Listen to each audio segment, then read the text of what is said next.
Hello and welcome everybody to another episode of Books and Bytes. Today we're diving deep into Anita Shapira's Israel. A history. It's really a sweeping look at this, a nation that was born from idealism and struggle. We're going to cover everything from like the early whispers of Zionism to the complex realities of Israel in the late 20th century. Oh, you definitely hit the nail on the head there with idealism and struggle. Yeah. Those two forces really are like woven through the entire book. Shapira kind of shows us how this dream of a Jewish homeland, it collided with those existing populations and like competing ideologies, and of course the ever-present shadow of conflict. So for our listeners, maybe we can lay out like a roadmap for this deep dive. What are some of the big themes that we'll be kind of exploring here? Well, we'll start by tracing the roots of Zionism, Mm-hmm. trying to understand why it emerged when it did. And then from there, we'll follow those waves of Jewish immigration to Palestine, each wave bringing its own kind of character and challenges to the land. And of course, we can't ignore that complex relationship with the Arab population and the conflicts that have shaped the region. And finally, we'll see how Israeli society, culture, and politics all kind of evolved, through those periods of triumph, but also those periods of really deep questioning. All right, so let's jump right in. Shapira introduces us to these early Zionist thinkers, Leon Pinsker and Theodore Herzl. They both grapple with the idea of a Jewish state but good converse. Their approaches are so fascinatingly different. Yeah, what's fascinating is how their viewpoints really reflect those anxieties of their time. Pinsker, writing in the wake of those Russian pogroms, was deeply concerned about Jewish vulnerability, and he actually questioned whether Palestine, given its economic conditions and the existing Arab population, could even be a viable solution. It's almost as if he was wrestling with the how, even while he was convinced of the why. Herzl, on the other hand, seemed almost impatient, like he felt that time was running out. Exactly. His famous book, The Jewish State, was a direct response to that rising tide of anti-Semitism in Europe, particularly the Dreyfus Affair in France. For Herzl, a Jewish state wasn't just a dream, it was a necessity. He saw the writing on the wall, you could say. And this debate about the feasibility and morality of a Jewish state, this wasn't just a theoretical one, right? It played out in the lives of those early immigrants, those who actually made the journey to Palestine. Absolutely. The first Aliyah, beginning in the 1880s, was driven by idealism and desperation. These pioneers faced incredible hardship trying to cultivate a land that was, often unforgiving. It's a stark reminder that the dream of Zionism collided head-on with the realities on the ground. And it raises this important question that echoes throughout Israel's history, What does it mean to be a Jew in this new land? What kind of society are we building? That's where figures like Ahad Ha'am and Micah Joseph Berdichevsky come into the picture, right? Their contrasting visions for a new Jew add another layer of complexity to this whole story. Yeah. Ahad Ha'am, his vision was all about spiritual and moral strength. He believed that a Jewish state shouldn't just be a refuge. It should be a center for cultural and intellectual revival. He even argued against mass immigration. He feared that it would dilute the spiritual essence of the whole project. Berdichevsky, though, he had this much more, maybe more muscular vision for the new Jew. Yeah, his writings are full of this longing to shed the perceived weakness and passivity of what he called the diaspora Jew. He wanted a connection to the land, a physical and even an aggressive assertion of Jewish identity. You can see how his ideas would resonate with those who were yearning for that break from the past. So you have these two poles of thought that are shaping the early Zionist movement.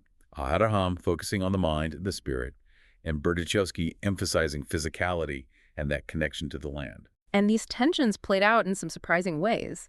Take the language war, for example. When the Technion, a technical school in Haifa, planned to use German for some of its classes, it ignited this huge firestorm of protest. It seemed like more than just a debate about language, though, right? What was really at stake here? It was a battle for the soul of this new society. For those who championed Hebrew, using German represented this clinging to the past, a refusal to fully embrace the land and its potential. This is about creating a distinctly Hebrew-speaking society, a symbol of their cultural rebirth. So all of this internal debate and development is happening while Palestine is still under Ottoman rule, but then World War I comes along and throws everything into disarray. World War I was a seismic shift, there's no question. The Ottoman Empire crumbled, and the British stepped in, claiming Palestine as a mandate. And this is where that infamous Balfour Declaration enters the stage, forever changing the course of events. The Balfour Declaration has been called a masterpiece of ambiguity. It promised support for a Jewish national home in Palestine while simultaneously assuring the existing Arab population that their rights would be protected. How did the people on the ground actually react to this declaration? Well, for the Zionist movement, it was a huge boost, a sign that their aspirations were being recognized on the world stage. But it was also vague, leaving plenty of room for interpretation and, as we'll see, conflict. For the Arab population, it was viewed with suspicion, a sign that their homeland was being bartered away without their consent. So, in a sense, the Balfour Declaration sowed the seeds for the conflict we see today. It certainly laid the groundwork for the complex and often tragic events that would unfold. The British found themselves in this precarious position, trying to balance the competing demands of two increasingly polarized populations. And this tension, this simmering resentment, it boiled over in the 1929 riots in Jerusalem. Those riots were a brutal awakening. They were rooted in those competing claims over religious sites, particularly the Western Wall, and fueled by economic disparities and growing nationalist sentiments on both sides. The violence left these deep scars and marked a turning point in Jewish-Arab relations. Any illusion of peaceful coexistence was shattered. Yeah, it's almost like every event, every clash just solidified that divide between the two communities. And as we move into the 1930s, things get even more complicated with the rise of Nazism in Europe. Yeah, the Nazi threat created this sense of urgency within the Zionist movement. Suddenly the need for a Jewish homeland wasn't just about cultural revival or escaping persecution, it was about survival. And yet this is when the British, facing their own pressures, issued the 1939 White Paper, severely restricting Jewish immigration to Palestine. Oh, the White Paper was a devastating blow, especially given that desperate plight of European Jews. It created this tragic irony. At the very moment when a safe haven was most needed, the doors are being slammed shut. You can imagine the sense of betrayal and desperation. Absolutely. And this is where we see the seeds of a new kind of Jewish identity taking root, one forged in those fires of conflict and the looming threat of annihilation. The Haganah, that Jewish paramilitary group, started to take on a more central role. They recognized that they might have to fight for their survival. So as the British mandate crumbles and World War II ends, we're on this collision course with the 1948 War of Independence. Shapira doesn't shy away from the complexities of this period at all. The UN partition plan, while intended to create both a Jewish and an Arab state, was ultimately rejected by the Arab leadership, and violence erupted almost immediately. Reading those descriptions of those early days of the war, it's incredible. Those fledgling Israeli forces were completely outmatched. Well, they faced a coalition of Arab armies, and their resources were stretched so thin. Shapira describes how the leadership had to make some incredibly difficult choices, knowing that every decision could determine the fate of the nation. It's a testament to their strategic thinking and sheer determination that they were able to secure victory. But like you mentioned earlier, this victory came at a cost. Hundreds of thousands of Palestinians were displaced, creating a refugee crisis that continues to this day. Yeah, that's the tragic paradox of this whole story. The creation of Israel, born out of the ashes of the Holocaust and a yearning for safety, also led to the dispossession and suffering of another people. It's a wound that has yet to heal. And even as the war ended, the challenges just kept coming. That newly established state had to absorb massive waves of immigrants, build a government from scratch, and forge a national identity out of this diverse and often traumatized population. It's a period of such intense nation building. Shapira does a great job of capturing the energy and the tensions of those early years. She describes the debates about the role of the Zionist organization, the tension between statism and individual rights, and the emergence of new political parties that are vying for power. One theme that really struck me was the challenge of integration. You have these waves of immigration, each bringing their own culture, language, and experiences. Yeah. How did Israel grapple with creating a cohesive society out of such diversity? Well, the melting pot policy was the dominant approach, and it aimed to create a unified Israeli identity, often at the expense of individual cultural traditions. The idea was to forge a new Israeli out of the various pieces, but, as you might imagine, it wasn't always smooth sailing. Shapira really focuses on the mass immigration of Mizrahi Jews in the 1950s. The Mizrahi Jews, coming from North Africa and the Middle East, faced significant challenges. They were often placed in development towns far from the centers of power, and their cultural traditions were sometimes dismissed or even denigrated. It created this feeling of being othered, of not fully belonging. And this feeling of marginalization among Mizrahi Jews, this would have long-lasting consequences. Absolutely. It contributed to social and political divisions within Israeli society, divisions that we still see playing out today. And it's a reminder that the question of who is an Israeli is one that continues to be debated and redefined. Another complex issue that Shapira tackles is Holocaust remembrance. In the early years of the state, how did Israelis grapple with the enormity of that tragedy? Well, it was a deeply sensitive and often divisive issue. There were those who felt that the focus should be on building a new future, on not letting the Holocaust define the nation. Others argued that remembering and honoring the victims was crucial to understanding their own identity. And this debate came to a head with the Kastner trial in the 1950s. The Kastner trial was a political and emotional earthquake. Rudolf Kastner, a Hungarian Jew, had negotiated with Adolf Eichmann to save thousands of Jews during the Holocaust. But he was accused of collaborating with the Nazis, of choosing some lives over others. The trial tore Israeli society apart, exposing those raw wounds of the Holocaust and the complex moral dilemmas that it posed. It seems like every step forward for Israel, every achievement, is accompanied by these deeply challenging questions and internal struggles. And that's what makes Shapira's book so compelling. She doesn't shy away from the contradictions and complexities of Israeli history at all. She shows us a nation grappling with its own identity, its place in the world, and the weight of its past. And just when you think things can't get any more complicated, the Six-Day War of 1967 completely reshapes the landscape. The Six-Day War was a turning point, no question. That stunning victory against Egypt, Syria, and Jordan instilled this sense of national pride and confidence. Israel expanded its territory, occupying the West Bank, Gaza Strip, Sinai Peninsula, and Golan Heights. It was a moment of euphoria, this feeling that they were invincible. But wasn't this victory also a double-edged sword? Precisely. The occupation of those territories, particularly the West Bank and Gaza, would become a source of ongoing conflict and moral debate. It raised fundamental questions about the future of Israel, its relationship with the Palestinian people, and the nature of its democracy. Shapira includes this very poignant quote from Moshe Dayan, the defense minister at the time, in her book. He said, "We are a generation of settlers, and without the steel helmet and the cannon's fire, we will not be able to plant a tree or build a house." That quote perfectly captures the dilemma of this period. That sense of triumph was intertwined with this deep-seated fear, a belief that security could only be achieved through military strength and territorial control. It's a mindset that would have profound consequences in the years to come. And those consequences would soon become apparent. The Six-Day War might have been a victory, but it didn't bring peace. Instead, it ushered in a new era of conflict and unrest.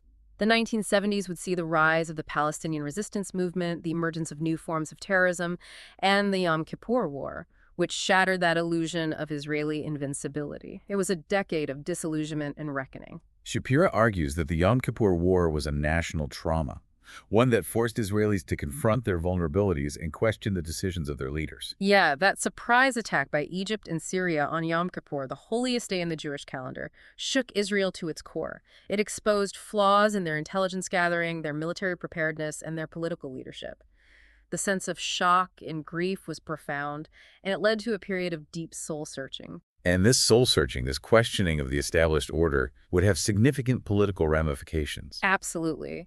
The Labor Party, which had dominated Israeli politics for decades, lost its grip on power. Menachem Begin and his Likud party, promising a more assertive and nationalistic approach, rose to prominence. It marked a significant shift in Israeli politics, one that would have a lasting impact on the country's trajectory. Begin's victory in 1977 was a sign that Israel was entering a new era, one marked by both hope and uncertainty. It was a time of great upheaval, both internally and externally. The Camp David Accords, signed in 1978, brought peace with Egypt, but the Palestinian issue remained unresolved. The settlement movement gained momentum, further complicating the search for a lasting solution. And the Lebanon War of 1982 would plunge Israel into a long and costly conflict, raising new questions about the limits of military power and the price of occupation. So even as Israel achieved peace with one of its most formidable enemies, it found itself entangled in these new conflicts and facing internal divisions that seemed more intractable than ever. It's this intricate web of events, these competing forces and shifting paradigms that Shapira so masterfully unravels in her book. She shows us that the history of Israel is not a simple narrative of triumph or victimhood, but a complex and multifaceted story of human resilience, ambition, and struggle. It's a story that continues to unfold today, with each generation facing its own unique challenges and opportunities. It feels like as we move into like the late 20th and early 21st centuries, Yeah. the pace of change in Israel and the world around it, it just accelerates. Yeah, it's like the ground is constantly shifting and Israel is trying to find its footing amidst these like seismic changes. The collapse of the Soviet Union, for example, had a huge impact. It led to this massive wave of immigration from the former Soviet republic. Wow, yeah, that must have been a real shock to the system, absorbing so many newcomers at once. How did this influx of Soviet Jews change the fabric of Israeli society? Well, it brought this whole new set of cultural influences and political perspectives and economic realities, of course. The Soviet Jews, with their own experiences of hardship and resilience, added another layer to that already complex tapestry of Israeli identity. It's like adding a new color to the palette, changing the overall hue. And as if those internal shifts weren't enough, this period also sees the rise of new and even more brutal forms of conflict. Yeah, the first Intifada, which erupted in 1987, was a huge turning point. It wasn't just a clash of armies, it was a popular uprising, with Palestinians in the occupied territories using civil disobedience and armed resistance to challenge Israeli control. Shapira describes how this intifada, unlike previous conflicts, brought the conflict right into the heart of Israel. Yeah, those images of stone-throwing Palestinian youths confronting Israeli soldiers, the curfews, the closures, the escalating violence, it all played out on television screens around the world. It forced Israelis to confront the human cost of the occupation in a way they hadn't before. I imagine it also had this like a profound psychological impact, creating this sense of fear and vulnerability that hadn't been felt since those early days of the state. Yeah, it definitely shattered the sense of normalcy and security that many Israelis had come to expect. It also led to this, hardening of attitudes on both sides. It made the prospect of peace seem even more distant. But amidst all of this darkness, there was also this glimmer of hope, right? The Oslo Accords, signed in 1993, seemed to offer a path towards a negotiated settlement. Yeah. The Oslo Accords were a moment of extraordinary optimism, for sure. That handshake between Yitzhak Rabin and Yasser Arafat, captured on camera for the world to see, it felt like a real turning point. The agreement was based on this principle of land for peace, with Israel agreeing to withdraw from parts of the occupied territories in exchange for Palestinian recognition of its right to exist. It was a bold gamble, wasn't it? It was a leap of faith that required both sides to overcome decades of mistrust and animosity. It was a fragile peace, for sure, full of risks and uncertainties. And tragically, it would ultimately unravel. It was undermined by violence, political extremism, and a failure to fully address the core issues of the conflict. The assassination of Yitzhak Rabin by a right-wing extremist in 1995 was a devastating blow. It felt like the hope for peace, however tenuous, had been extinguished. Rabin's murder was a national tragedy. It was this stark reminder of the deep divisions within Israeli society and the power of hatred and extremism to derail even the most promising peace efforts. And as if to confirm those fears, the second intifada erupted in 2000, even more violent and destructive than the first. Yeah, the Second Intifada was a brutal and bloody affair. It was marked by suicide bombings, targeted assassinations, and a hardening of positions on both sides. It led to the construction of the separation barrier, further entrenching that division between Israelis and Palestinians, both physically and psychologically. This period also sees the rise of new threats, like Hamas in Gaza and Hezbollah in Lebanon, both armed and determined to challenge Israel's existence. That proliferation of rockets and missiles, capable of striking deep within Israeli territory, created this whole new sense of vulnerability. It's a constant reminder that the search for security remains an elusive goal, even for a nation with one of the most powerful militaries in the world. So as we kind of stand at the dawn of the 21st century, Israel finds itself facing a whole new set of challenges.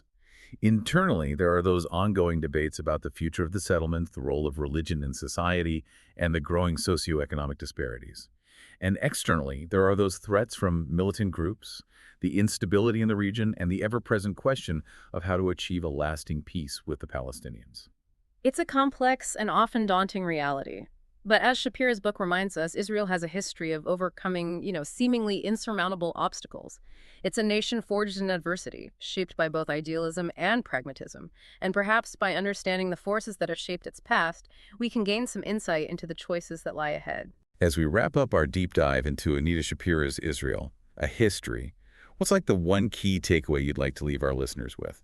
Well, for me, it's the importance of nuance and complexity. Israel's story is not a simple one. It's a tapestry woven from threads of triumph and tragedy, hope and despair, unity and division.